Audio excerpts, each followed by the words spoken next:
All right, Math 3, Unit 8, Section 2. So today we are looking at the data and the numbers that are produced with the data and how to look at it in order to give good information, okay? So we're just going to read through some of this. So in the last section you learned how to obtain a sample that represented a population of interest, okay? Now that you have all the data, what are we going to do with it? So we're going to talk through all of that.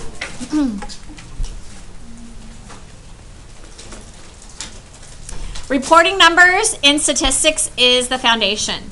Based upon the numbers produced, a statistician can hypothesize the likelihood of an event and even predict an outcome based on the data acquired from your sample. In this section, we will explore the data produced and introduce some analysis of the data. Before we begin, though, you need to remember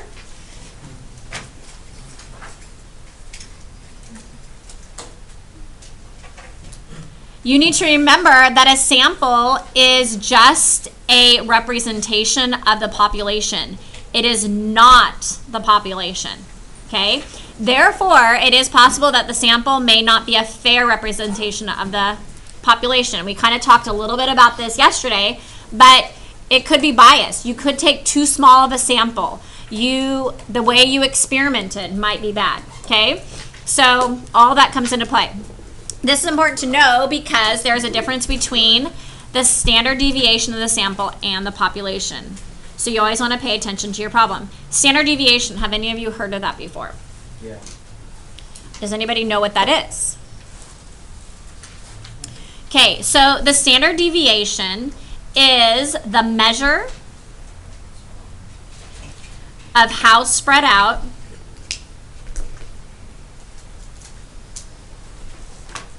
the numbers are. And standard deviation, the symbol that they use for saying that something is a standard deviation, it almost looks like a little, like an O with a line coming off of that. And that is called a sigma.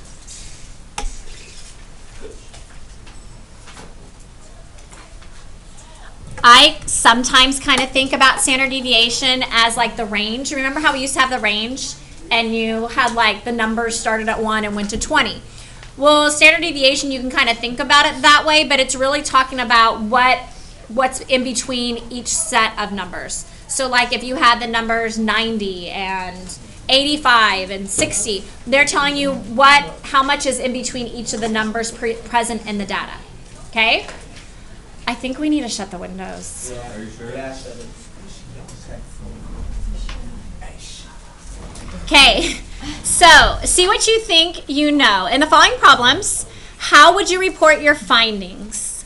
And actually, I kind of wanted to go back. Well, let's see here. In particular, what number would you use to describe the middle or average of the values in each problem? Okay, back in junior high, I'm pretty sure you guys talked a little bit about this stuff, and there were 3 different types of averages you guys talked about. There was mean, median, and mode. Do you guys remember that? Okay. What does the mean stand for? Average. Very good. Mean is the average. It's also the hardest. Exactly. So I always think of the mean as actually being mean because you had to actually do work and add and divide and do all this stuff. So the mean is mean. Okay. The mode is what? Very good. And I just remembered that one because mode starts with MO. Mode starts with MO, so I remembered that the mode is the number that shows up the most often. Okay? And then there is your median. Very good. The median is the middle. And I think about that one in terms of like the roads that we drive on. And there's a median in the middle of the road dividing the 2 sides. And so that's how I remember that median is middle. Okay, so Elvira took Math 2 last year and had the following exam grades for the entire course. If she took another exam, what do you think her score should be? And how confident are you with your answer? So there are 2 questions here. One is, what score do you think she'll get on the next test? And then the second is, are you pretty sure that's a right answer or could it not be that answer? Okay? So what do you think would be the best way to figure out what the exam score may be? Take the average. Okay, and again, how do we take the average? You add up all those numbers. And so if you were to take your calculator and type in each of these numbers and add them up, you would end up getting 860. And then once I have that number, what do I do with it? Divide by the number of scores that are there, and how many are there? 10. Good. And so 860 divided by 10 makes...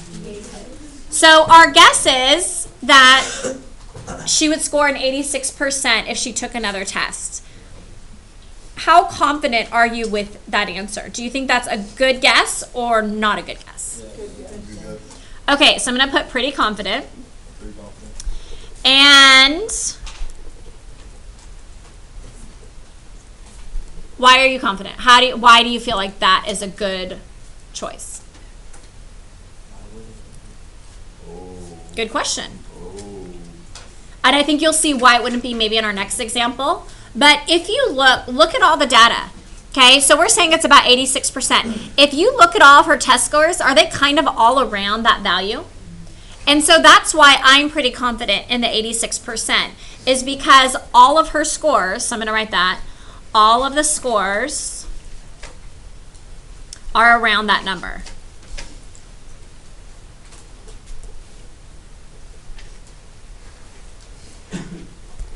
Okay, and so that's why I'm pretty confident in that guess, basically, right? Okay, so B now. Bob took Math 2 with Elvira last year. Below is a list of his scores. If he took another exam, what do you think his score will be, and how confident are you with your answer? Okay, so we're going to do the same thing here. So let's take the average. So we would add up all those numbers, which I've done for you, and that adds to be 760. And then we're going to divide that by 10. Good. And so that would give him an average score of 76%. Now, are you confident with that answer? No, why not? Why are you not confident with 76? Because his scores are all, they fluctuate. Yeah, his scores fluctuate a lot. And so I would write not confident.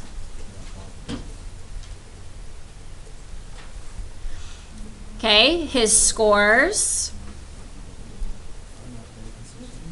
good, I like that, are not very consistent.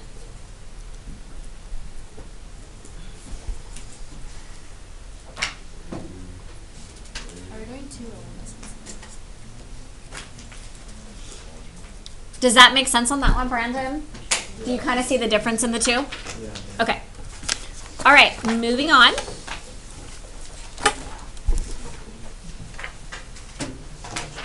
Okay, so C, besides the fact that the values for the exam scores are different, what are some major differences between Elvira's and Bob's scores?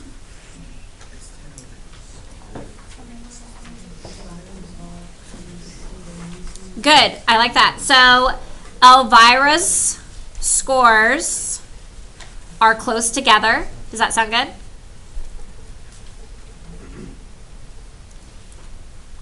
While Bob's, I know, while Bob's are spread out. His are kind of all over the place, right?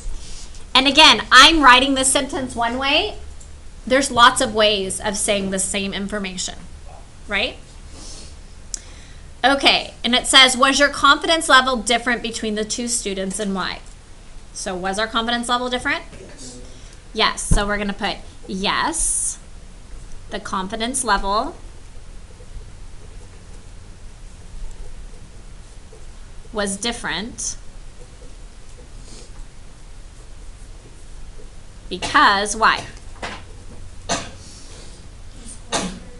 Good, because Bob's scores varied a lot. And I would say Elvira's scores were more consistent. Or we could even, yeah, or constant. Doesn't matter.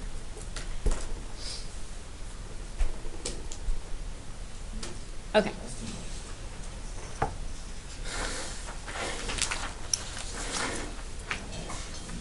Questions there? So far, does this kind of make sense, what we're doing? Yes? Okay.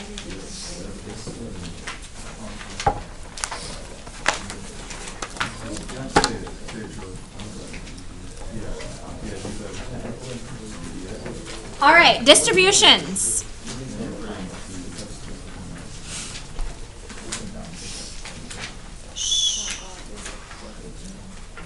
Oh, some of them are very short. You'll be okay. When it comes to reporting the middle of your data, it does depend.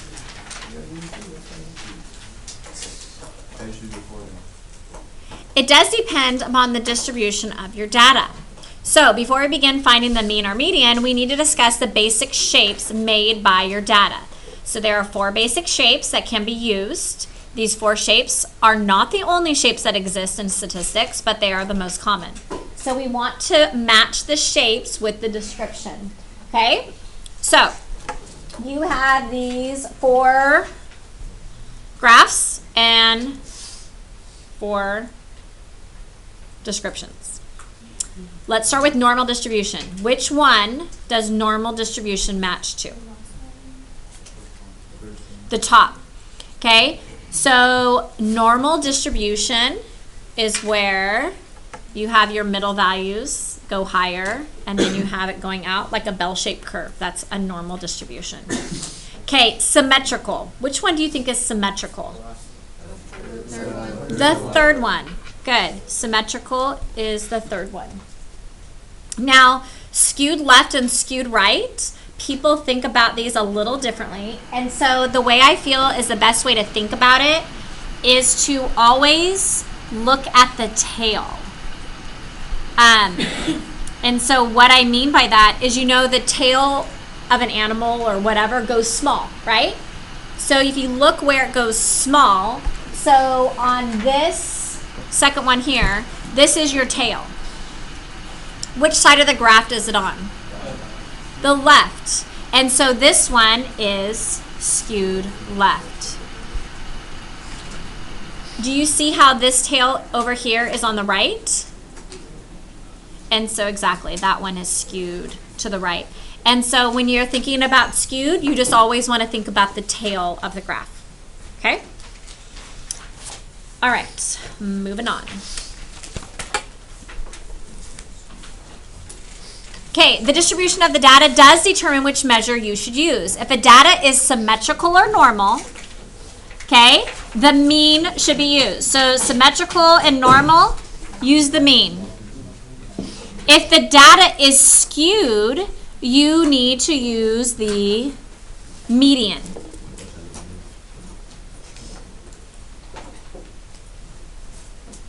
Okay, so there are various methods to display your data. Some of the most common methods are stem and leaf plot, dot plot, histogram, and then a modified box and whiskers. All of these graphs display a shape of the data. And so we are going to take the following values and we're going to use them on the graphs, and then we want to describe the distribution. Meaning, is it skewed left, is it skewed right, is it symmetrical, or is it normal? Okay. Have you guys seen these in your science classes? You should have. Okay. Stem and leaf, you've seen that. Histograms, you guys should have seen those before. Maybe you'll notice them once we go through them.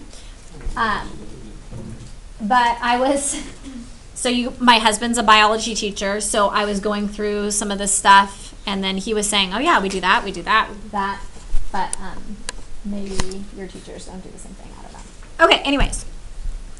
So, starting with, we're going to do a dot plot. Okay, so you might want to highlight it so you can go back and look to see what that one is. So, when you have a dot plot, all you're doing is making dots on a graph. Pretty crazy. So this starts with the number 5. So I'm going to go over to 5 and I'm going to put a dot here going up on the first line.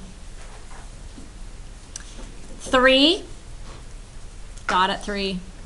Pretty tough, right? So we're going to go through, and then the next one's at 7. And then we have one at 9. 10. Now notice how there's 3 2s.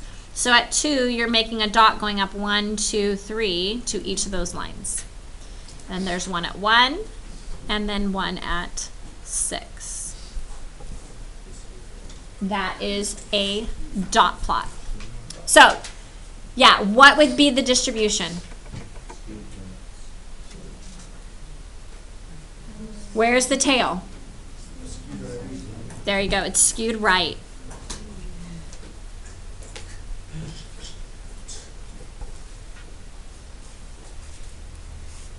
Okay, next we're going to go on to stem and leaf. Are there any questions on dot plot? Okay, pretty straightforward. Stem and leaf. This is how stem and leaf plot works. The stem is like your first number or possibly the first 2 numbers, and the leaf part is your end number. And so you're organizing them in that way. One thing with the stem and leaf is that you might want to make sure that your numbers are in order. And so if you look here at this data, almost everything's in order, and then you get to this number 37, it's out of order. You could rewrite all the numbers to make sure they're all in order. I'm just going to go like this and put that my 37 should end up being right there because you want them to be, again, in the correct order. So if you look at this data, the stems would be 1, 2, 3, 4, 5. So this part right here is your stem. Okay, so this is 1, 2, 3, 4, and 5. The part to the right, that is your leaf. Yes, that says 37. Okay, so again, I wouldn't write 7 before 5. You're going to go in order. So see how you have a 1 and a 5? So I put a 5 here. So that's representing 15. And then I put the 7 next to it, and that also represents 17. Okay, so what's going to go after the 2? A 1, a 2, a 3, and a 9. Okay, and after the 3, we're going to put a and a 7. Good. And then after 4, we'll put a, and then after 5 is a 0. If you had some of the same numbers, you just write the same number twice. Okay, just like how on our dot plot we had multiple numbers at 2. Okay. Do we have any questions on this?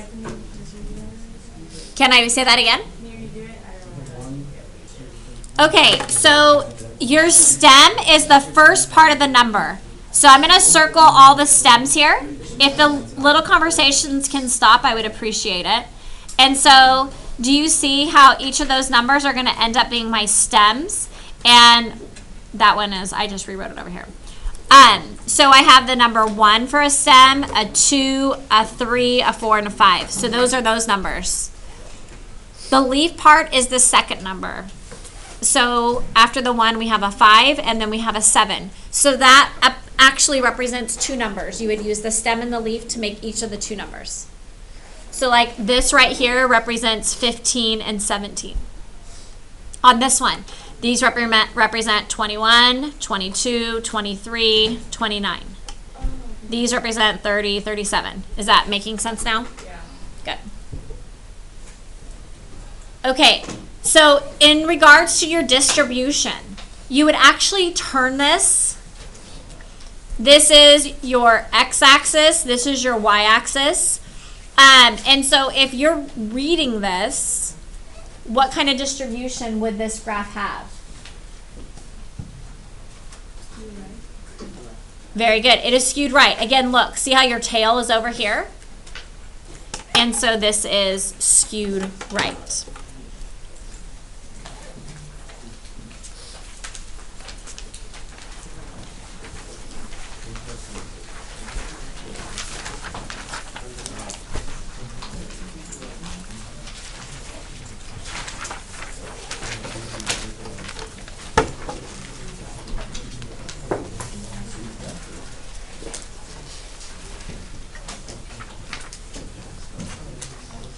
Okay, create a histogram for the data below. So it says AP exam score and the frequency. What does frequency mean? How many people got that score? How many times that happened? So for the number 1, how many people got a 1 on the AP exam? 3. So you would end up coloring in 3 boxes, however you choose to do that. Okay, how many people got a 5? I mean a 2. 5. So we would color in 5 boxes for the number 2. For 3, there's 8.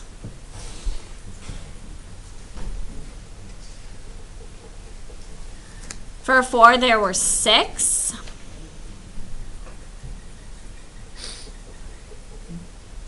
And 5s, there were 2. What kind of distribution do you think this is?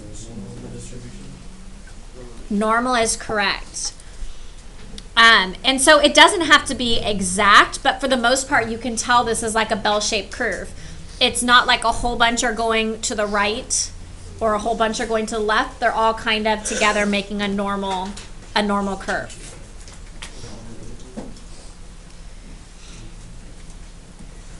Okay, are we good with the histogram? All right, central tendencies. Reporting the middle value that represents the sample or population is a great starting point for analysis of data.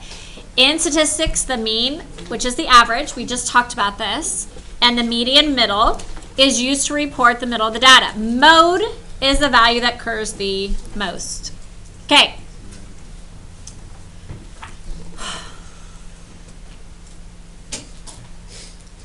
So, looking back at Elvira's test scores again, we have them here, and we actually went through all this. Taking her average, you are going to see this, and I might highlight and circle this, but this X with the line over it means the mean. So whenever you see X with the line over it, that means they found the mean or they want you to find the mean. So that is important to recognize that symbol. Okay, there is also a more formal equation for this, which is written right here.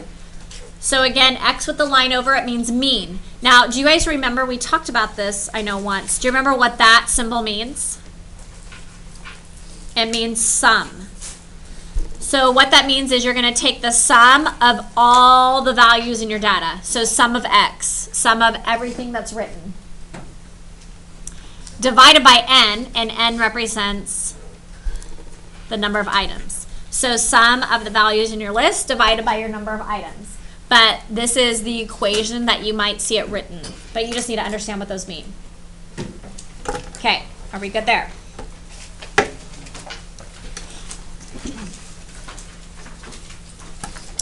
So over here, it says now take Bob's exams and find his average, which we already did.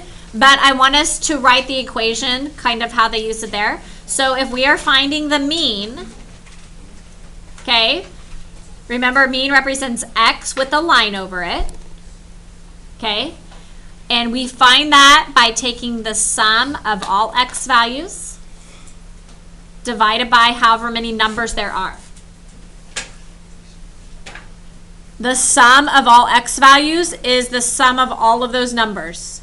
So when I add all of those up, it equaled 760 divided by the number of terms, and there were 10. And so we ended up getting 76. No, you could, so you'd remember it, but I just want to make sure you understand what it means. Okay, any other questions on that right there? Okay, so now what they want us to do is we're going to take Elvira's and Bob's scores and we're going to do a dot plot on here to see what the data looks like. Okay? And so if you just have the previous page open, and you're not going to see it up here for me, but you can look at it on your packets. For Elvira, her first score was an 85. So we're going to go to 85 and we're going to make a dot there. The next one's 87. So first you need to think about this line right here, what's in between? What is this value in between 85 and 90? 87.5, right? And so that means that 87 would just be a little bit to the left of it. Is that okay? The next number is 90, so that's right on the line. That one's good. 83. So where is 83 going to be? Is it going to be to the right or left of the middle? Right. Very good. Because again, that middle would be 82.5. Okay, 87, we have that one again, so I'm just going to go up with another plot above for the 87. We have another 85. We have an 84, so that's just going to be one to the left of 85. And 86 will be to the right of 85. Another 87, so there's 3 87s you can see there representing those 3 dots. And then another 85, there's 3 85s. Okay, if you count those to make sure you have all of them, there should be 10 dots on your graph. Okay, and it goes back and then it says place an arrow from the bottom of the graph indicating your average. So what was Elvira's average? 86. So we're going to do an arrow right here. And I'm going to go X with a line over it because that means my average, and it equals 86. So again, instead of writing out average or mean or whatever, we just put X with a line over it, and that represents my average or mean. Okay, now we're going to do the same thing with Bob. Okay, Bob's data though is up here at the top. So I'm just going to move it down here a little bit so we can see this one. So again, we're going to plot each of these numbers. So starting with 53, 53 will be a little bit to the right of the middle here. So I'm going to put a plot there for 53. 97 will be a little bit left in between the 95 and 100 because that middle is 97.5. Okay, 75, we can have a point right there. Then we have one at 80. 90. 45 isn't here, so I'm just going to like draw it out here a little bit. There's 45, and we'll make another point there.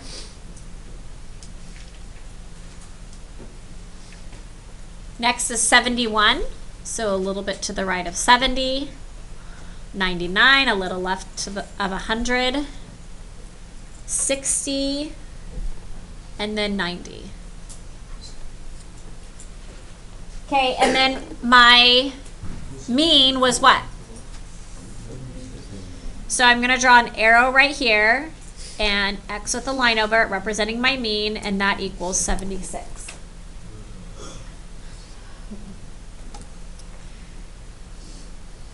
Okay, so A says, imagine the x-axis as a board for a teeter-totter. The marks above the board represent individual weights. Each weight or score weighs exactly the same.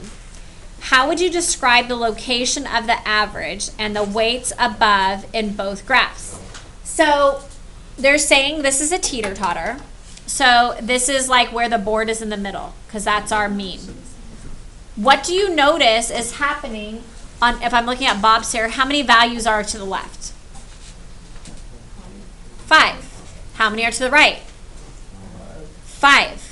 Okay, same thing here, except for this is touching one of them. If you notice, there are 5 to the left, and there's 4, but maybe we can include this one too, kind of like 5 to the right.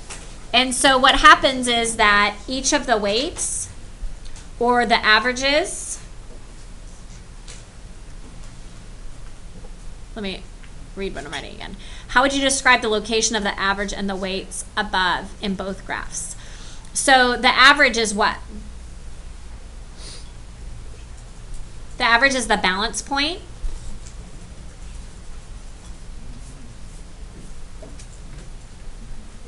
For the individual weights.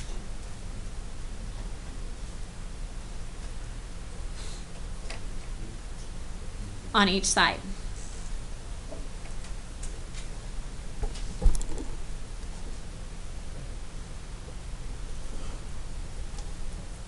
Does that make sense what I'm saying?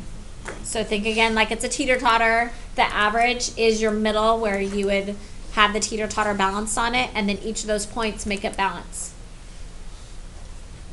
Okay? All right, B says now go back to the previous graphs, your dot plot, your stem and leaf, and your histogram, and visualize the average. Okay, and so they want us to just make a guess. What do we think the average might be? And then we're going to find the actual average. Okay, so we're going to go backwards. Here's our dot plot. Okay, now we notice on the other ones where like it was split up evenly, right? There was 5 points pretty much on each side of the graph. Do you guys agree? So if we're doing 5 points on each side of the graph, because there's still 10 numbers here, okay, where do you think the average might be? So if you count, 1, 2, 3, 4, 5, and then over here there's 1, 2, 3, 4, 5. So if I'm splitting this up, what do you think the average might be? 4. I think 4 is a really good guess. Okay, so by looking at it, we think on the dot plot, our average would be 4. So now we're going to find the actual average to see how close we are. How do we find the actual average or mean? What? Very good. Add up all these numbers. So I'm going to kind of help you out here. We're going to add up 5 plus 3 plus 7, 9, that whole set of data. When you add all that up, you get 47. How many numbers were there? 10. What is 47 divided by 10? 4.7. Okay, were we pretty close? Yeah. And then it just says use plus or minus to indicate over or under. So my guess was 4. The actual is 4.7. Was I over or under? I was under, so we're just going to put a minus sign. Can you maybe just wait a few more minutes? Okay. All right, so now let's go look at the stem and leaf. Are you ready? Okay, so stem and leaf. Okay, so remember we kind of looked at the data like this. We can see that it's skewed right. How many numbers did we have here? 10 as well. So if we count 1, 2, 3, 4, 5, and there's 6 with the 2 still, and then there's 4 on this side, what do you think would be a good guess for our average on this one? 30? Did somebody say 30? So we're looking at, so you know these numbers represent 15, 17, 21, 22. So remember how we talked about how the average has like almost like 5 pieces of data on one side and 5 on the other? What do you think would be a good average number for this set of data? 29? So any of those numbers work. We can do 29. Let's do that. So visually we're thinking it's around 29. Maybe you put 30. I don't know. Whatever you want to do. Okay, so now we are going to find the actual average. So we are going to add up all these numbers. And we end up getting, Brandon, when we add them all up, 289. And we divide by how many numbers? 10. And we end up getting 28.9. So whoever chose 89, I would say, or 29 was pretty close. Okay, were we over or under? Over by a tenth. Okay, by 0.1. Or no, sorry, yeah, 0.1. Yeah, we're under. We're under. I don't know who's talking about this. No, our number over. We chose 29. 29 is bigger than 28.9. So that's... Told you we're over. Okay. Now, let's go to the histogram. Okay. This one had a little bit more values in it. Okay, because there were 3 at 1, 5 at 2. But looking at the normal distribution, where do you think, what would be the average number? 3. I think the average number would be 3 as well. So let's go ahead and write 3 down. Okay, now when we go back to add all this up, remember I'm going to add 1 plus 1 plus 1, 2 plus 2 plus 2 plus 2 plus 2, that many 3s, that many 4s, that many 5s. When you do all that, you add them all up, it adds to be 71. Okay, and then you're going to divide that by how many pieces of data were here. So you'd have to add this up. So 3 plus 5 plus 8 plus 6 plus 2, and that is 24. So there was 24 scores there. And when you divide that, you get 2.96. So also very close to what our visual idea was. Let's see if we can figure this one out. Was I over or under? I was over. 3 is bigger than 2.96. Okay. Questions so far? Okay.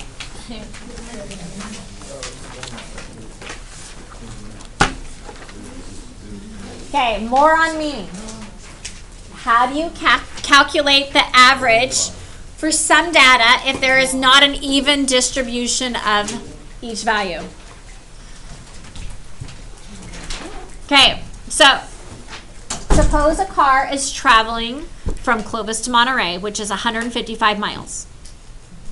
While you're driving, 100 miles of the trip is traveled at 75 miles per hour, which is definitely over the speed limit. 30 miles of the trip is at a constant speed of 60, and the last 25 miles are traveled at 50 miles per hour. Now this one says, what do you think the common mistake people make finding the average for the car here? Anybody have an idea of what they think that people might make a mistake doing?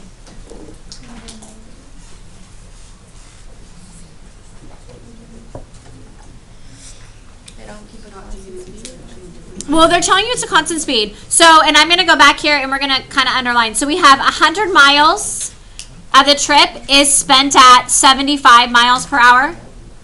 Okay. This one, we have 30 miles of the trip is spent at, 30 miles is at 60 miles per hour. And then you have 25 miles spent at 50 miles per hour. There's another, that's not all the numbers. So if you add that up, you have 100 miles, you have 30 miles, and 25. And so that does make 155 miles. The common mistake people make is because if we're trying to find like the average miles per hour, they just take 75 plus 60 They add them all together. plus 50 and divide it by 3. Okay, and when you do that, you get 61.7 miles per hour. What is wrong with that? What should they actually have done?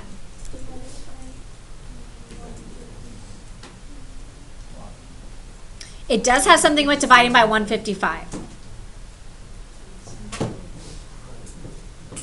So we're talking about miles per hour, right? So you can't just take the miles per hour and add them up and divide it by the 3 numbers, because you have to take into account how many miles are spent at that speed. And so what you have to do in order to actually find the average speed of the car, you have to go 100 times 75 plus your 30 miles at 60 miles per hour plus your 25 miles at 50 miles per hour. And then you divide by the actual miles that you traveled, which was 155. Okay, so when you do this, if we write all this out, 100 times 75 is 7,500. 30 times 60 is 1,800, good. And 25 times 50 is, so think about 5 25s.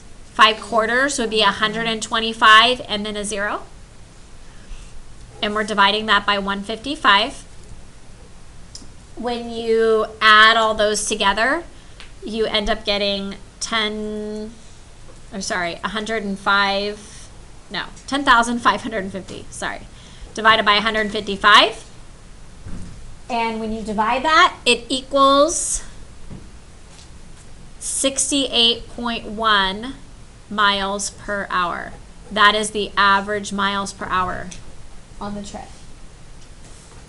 which is different than 61.7 miles per hour.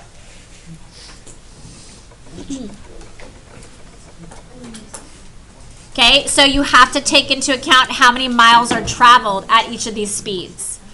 So on C it says, how could this chart be used to help find the average car speed?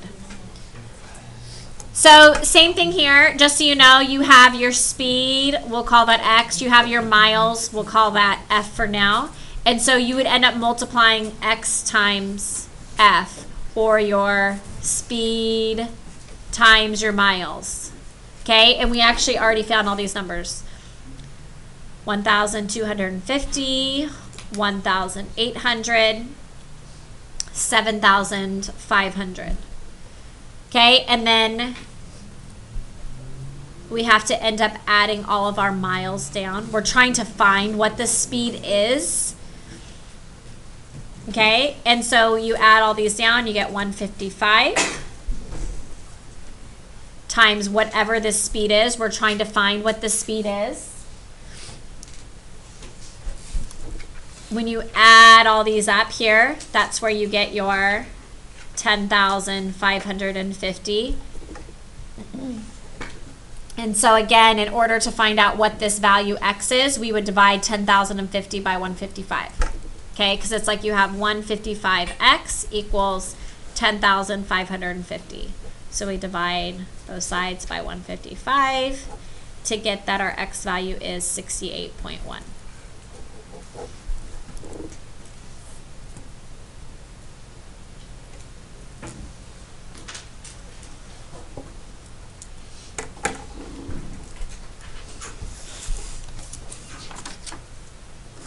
Okay. So just be careful with averages. When you're averaging something, if there's a whole bunch at a certain place, like 100 miles at 75 miles per hour, you have to take that into account because you're going a longer distance at 75 miles per hour versus like the 60 and the 50 or whatever. Okay, so the median. Are you guys ready to move on? No? Do I need to go back to this? Okay. The median is the exact middle. Okay? Before you start to find the middle value, you must first place the values in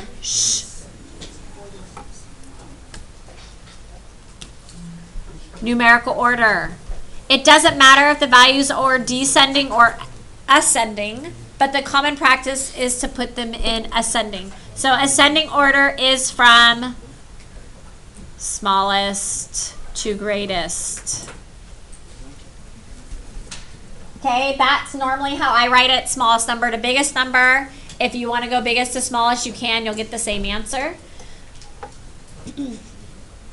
After you do that, you have to count the number of elements you have in your data set. We often call that value n, how many numbers are in our set of data. Okay, once you know how many numbers are in the set of data, you take your n value and you divide that by 2. Okay, if your answer is an integer, then your median is between two values. So what do we mean by an integer? An integer is a whole number. So if your answer is a whole number, when you divide it by 2, that means you have half on one side, half on the other. So your median would just be in the middle of those two numbers. If your answer contains a 0.5, then the median is an actual data value. So we're going to see what we mean here with some examples. So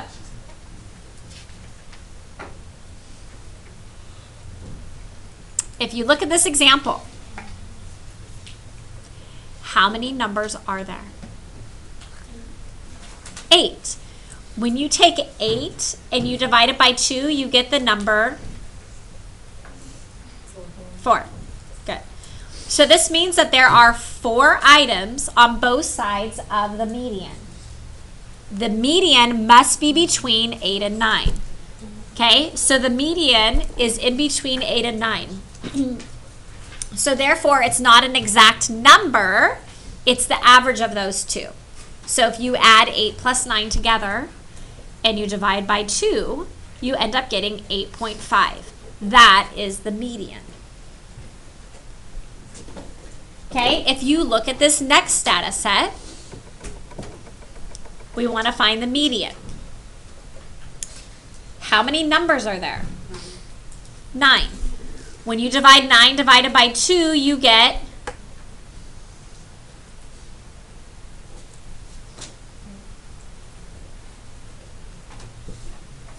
9 divided by 2, 4.5. 4.5. Since it's 4.5, that means there is an actual number that is our median.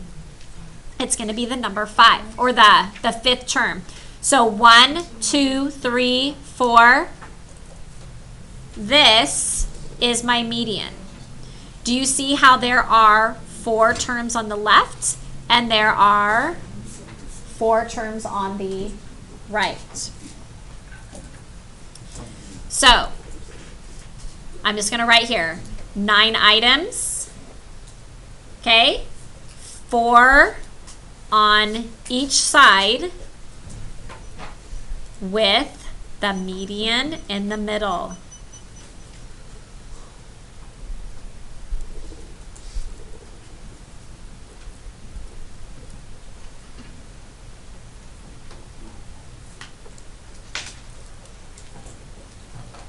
Okay, on this next one, what will end up being your median?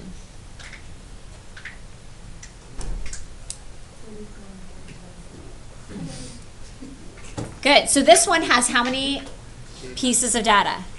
8. And we go 8 divided by 2 and we get 4. So we go 1, 2, 3, 4, and we cut this in half.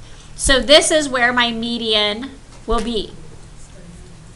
So in order to find what that median is, what am I going to do? Good. You're going to go 34 plus 45 and divide it by 2. And we end up getting 79 divided by 2, which is 39.5. That is my median. On this one, 5 ends up being my median.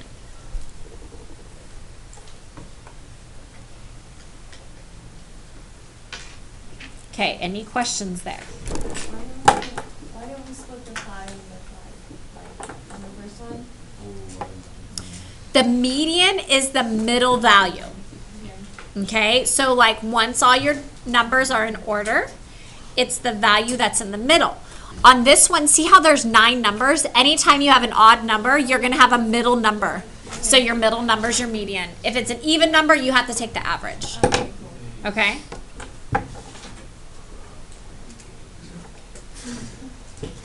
All right. Relation of median and mean. The basic shape, skewed left and skewed right, is not given the name based only upon its appearance. The shape of the graphs is a relation between the mean and the median. Okay? Skewed left basically means that the median is greater than the mean. Okay? So skewed left, median is greater than the mean. Okay, skewed right, and I'm going to use a different color on this one, although that's not a great color. Skewed right is the opposite. So that would mean that the mean is greater than the median. So I'm just going to write there, mean is greater than the median.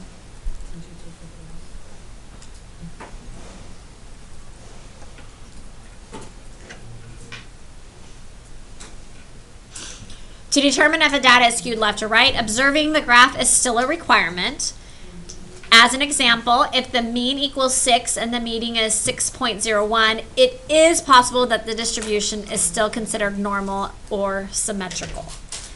Okay.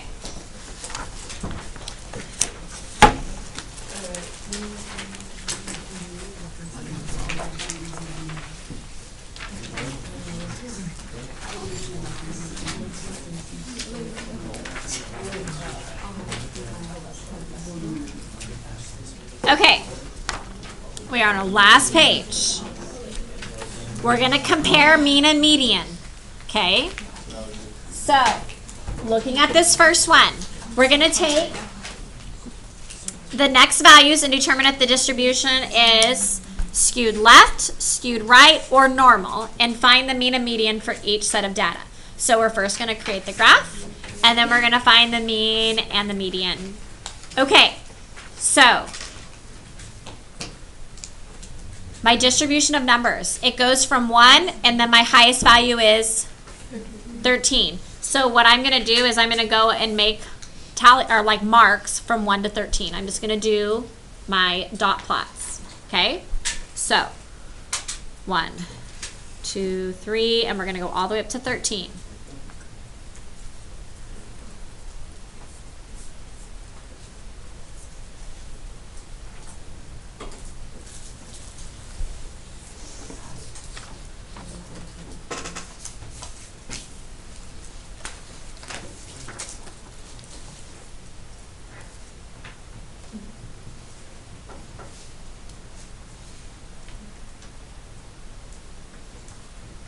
Okay, so at 1, how many dots will be there? Very good. Use a different color. Okay, so we have 1, 2. At 2 there is 1. 5 there is 1. 6, 1. 12 has, and then 13 has 1. Okay. How many numbers are in this data set? 8. So, can we find our median? Yes. What would be my median on this set of data?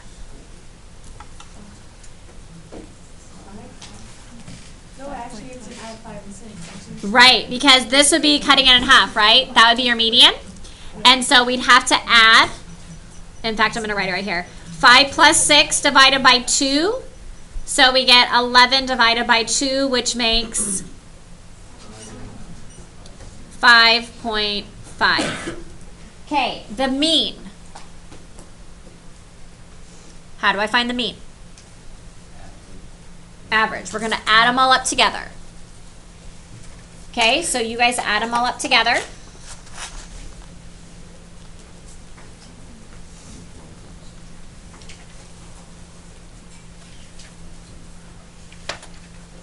What'd you guys get? When you add them all up, good, 52 divided by 8 numbers, and that makes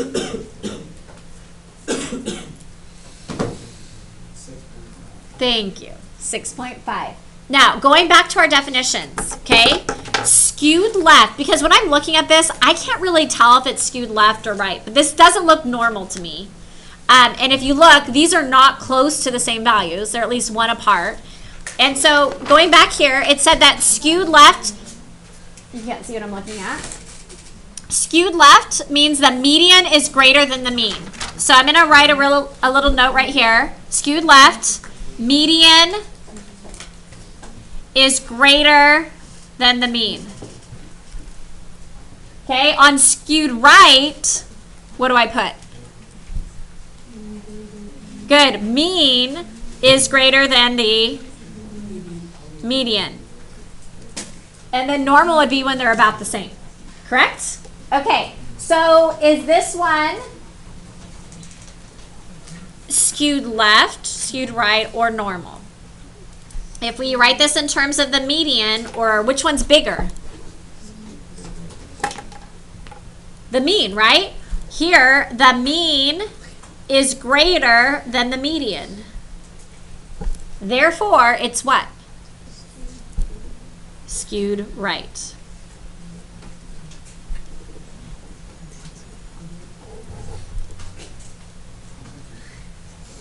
Are we okay with that? Okay, let's go to B. Where are my values? Like, what am I going to make my points at? I'm going to start at 10 and go to 16. Does that sound good? Okay, so we have 10.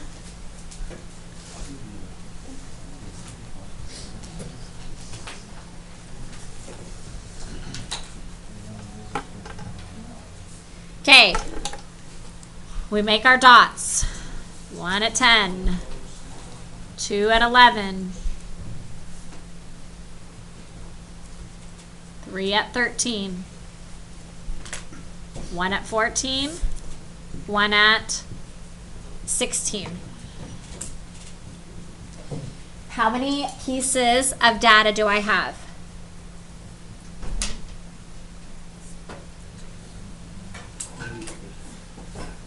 8. So we count 1, 2, 3, 4.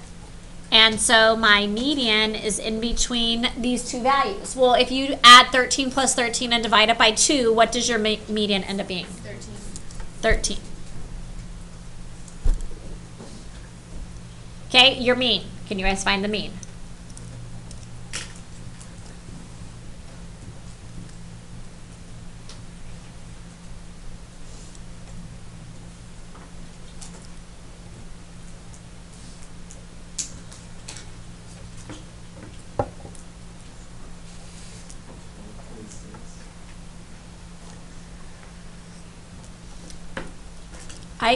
I got 101. Oh, you mean 12 point, okay, yes. Okay, so did you guys get 101 divided by 8, which is 12.625. Okay, so on this one, which one's greater? The median. And they're far enough apart that we're going to go ahead and say that the median is greater than the mean, which means what? Very good.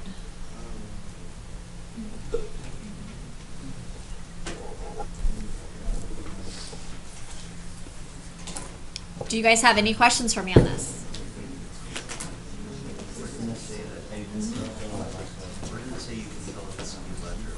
Just on the previous page, in this paragraph where I had you guys highlight skewed left and skewed right. Okay? All right, last one. What do you notice about this one? They're all 5. Okay? Now, we can go ahead and make our plot here. 4, 5, 6. I'm just going to put numbers on each side. How many 5s are there? 8. So I'm going to do 8 points. 1, 2, 3, 4, 5, 6, 7, 8. If there's 8, 1, 2, 3, 4, that's my median, which is 5. When you add all those together, you get 40, and when you divide that by 8, you also get 5. What would we call this distribution? Normal.